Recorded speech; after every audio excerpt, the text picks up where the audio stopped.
And sometimes you read something that's like almost seems scandalous, and then you're like, oh wait, that's not JP2. That's what somebody says about JP2. Yes. Yeah, like when he was called out as being a liberal. Which I hear has happened. Popes tend to be labeled as like conservative or liberal. And JP2 is interesting because I think people who are very liberal call him conservative, and people who are very conservative call him liberal. Call that a moderate right there. Yeah, he really is. Yeah.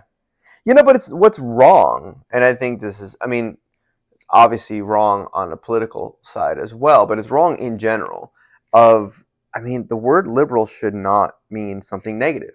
Right. You know what I mean? And conservative shouldn't mean something negative either. Is that they're really necessary stances, I guess, to take if you truly feel that way, Like if you feel as if we've stagnated and the institutions that are present are corrupt and have problems, and you feel as if some novelty and some maybe things that are unexpected coming in could be beneficial, like that's great. So if you are a liberal that way, right? Versus that, like, if you think that the institutions are great and we don't understand them well enough, we should look at that and try to figure out what kind of treasures can we find from the past and bring it to the future, then you'd be conservative. I don't like that they use those terms almost always negatively. Yeah. Especially about the other side, if you're on one side. Yeah. I think they're always used in the context of extremes, which you never want to be extreme anything. Like, you want to be moderate. But you bring up a good point. Like, there are instances where you should be liberal. There are instances where you should be conservative, like to the extreme. You should be what God calls you. Yeah, and exactly. If it is that's what it is. Yeah. Oh, I'm sure we'll get into that. Yeah. Well, I was going to say one more thing about that, because Dostoyevsky writes this character into The Idiot, Radomski, right?